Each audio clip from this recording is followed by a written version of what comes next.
ತಮಿಳುನಾಡು ಮುಖ್ಯಮಂತ್ರಿ ಜೋಸೆಫ್ ವಿಜಯ್ಗೆ ಕೇಂದ್ರ ಸರ್ಕಾರ Z+ ಭದ್ರತೆಯನ್ನು ನೀಡಿದೆ. ವಿಜಯ್ ಅವರ Z+ ಭದ್ರತೆಯನ್ನ ಸೋಮವಾರ ಅಂದರೆ ನಿನ್ನೆ ಬೆಳಗ್ಗೆಯಿಂದಲೇ ಒದಗಿಸಲಾಗಿದ್ದು, ಈ ವ್ಯವಸ್ಥೆಯು 24x7 ಭದ್ರತೆಯನ್ನು ಒಳಗೊಂಡಿದೆ. ಇದರಲ್ಲಿ ಅತ್ಯಾಧುನಿಕ MP5 ಶಸ್ತ್ರಾಸ್ತ್ರಗಳನ್ನು ಹೊಂದಿರುವಂತಹ 55 ಕೇಂದ್ರ ಭದ್ರತಾ ಸಿಬ್ಬಂದಿ ಸೇರಿದ್ದಾರೆ. ಮುಖ್ಯಮಂತ್ರಿಯ ಭದ್ರತಾ ತಂಡವು ಈಗ 10ಕ್ಕೂ ಹೆಚ್ಚು NSG ಕಮಾಂಡೋಗಳನ್ನು ಒಳಗೊಂಡಿದೆ.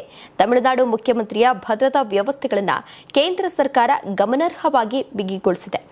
ನೀವು ಸಣ್ಣ ಆಗ್ಬೇಕಲ್ವಾ? ಅದು ಒಂದು ಉತ್ತಮ ಆಹಾರದಿಂದ ಸಣ್ಣ ಆಗ್ಬೇಕಲ್ವಾ? ಪ್ರತಿದಿನ ನಮ್ಮ ಜೀನಿ ಸ್ಲಿಮ್ ನ ಯೂಸ್ ಮಾಡಿ ಯಾವುದೇ ಸೈಡ್ ಎಫೆಕ್ಟ್ ಇಲ್ದಂಗೆ ನೀವು ಸಣ್ಣ ಆಗ್ತೀರಾ. ಈ ಭದ್ರತಾ ಪಡೆಯ ಎಲ್ಲ ಸದಸ್ಯರು ಸುಧಾರಿತ MP5 ಸಬ್ಮಿಷನ್ ಗನ್ಗಳನ್ನು ಹೊಂದಿದ್ದು, ವಿಜಯ್ ಅವರ ಭದ್ರತೆಗಾಗಿ ಗುಂಡು ನಿರೋಧಕ ವಾಹನ ಮತ್ತು ಪೈಲಟ್ ಕಾರನ್ನು ಕೂಡ ಒದಗಿಸಲಾಗಿದೆ. Z+ ಭದ್ರತೆಯು ವಿಐಪಿಗಳಿಗೆ ಒದಗಿಸಲಾದ ಅತ್ಯುನ್ನತ ಮಟ್ಟದ ಭದ್ರತೆಯಾಗಿದೆ.